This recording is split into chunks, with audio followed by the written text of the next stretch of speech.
Hey guys, how are you doing? Listen, I wanted to just give you a brief kind of understanding of your project, okay? And so I want to do this as quickly as I can. I have right here a hard copy, and I'm going to show you that in a minute, but first I want to show you how to get to your rubric, okay? So if you go to your assignments portal for your class, your project should be listed there because I posted it yesterday, I think it was, and it's due on the 4th, like it's supposed to be.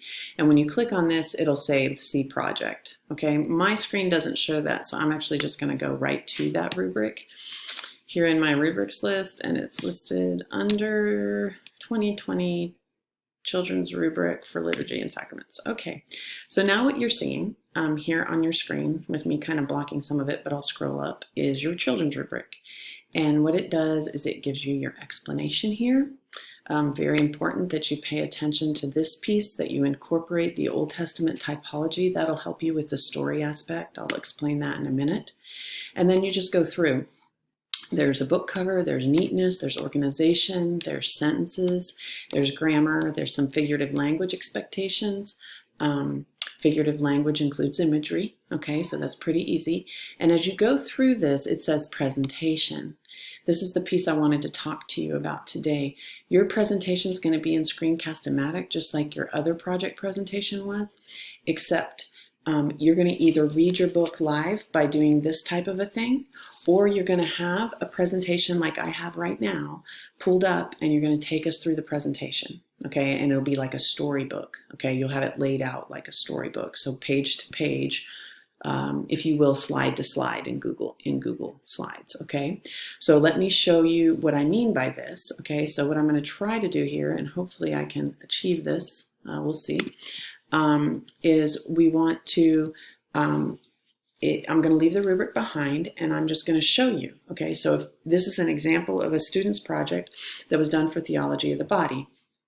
And I'm going to kind of do my best here to make sure you can see some of it, but you see that there's a title page there, okay? It's original art, it's simple art, okay? And then she goes on through, okay?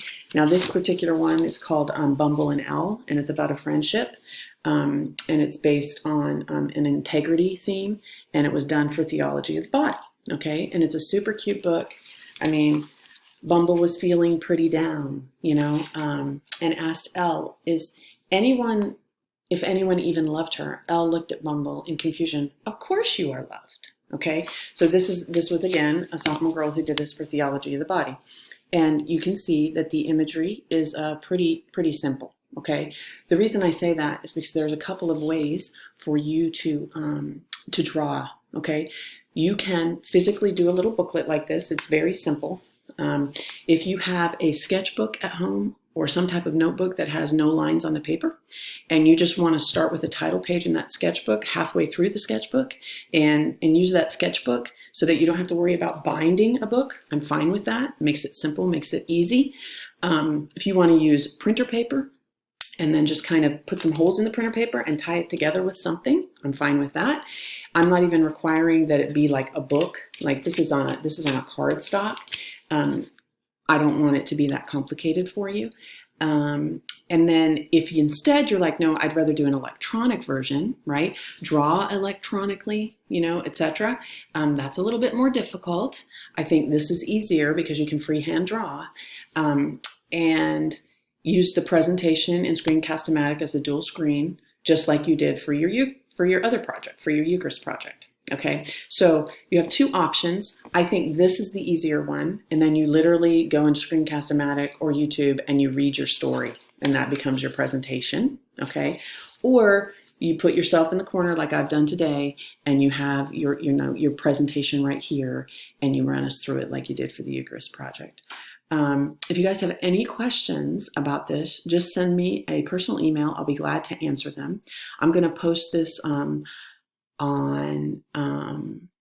under the final project. No, we don't have a final project. Sorry about that. Forget that. I'm going to post this in an announcement for you that'll come out in email today, and it'll also be posted at the top of your assignments tab for today. Okay, so spread the word if you wind up seeing this before someone else does, and I hope this was clear. Again, I am looking forward to the children's storybooks about Sacrament. Okay, and you can also use saint stories to push in there if you want to. Just make sure if you take direct quotes that you put it in quotes. Just think of a little kid and their introduction to the sacrament and make it simple. And remember, little kids love simple art. Okay, that's why this book was so successful. Okay, that I just used as an example. Again, let me know if you need anything. God bless. Miss you guys.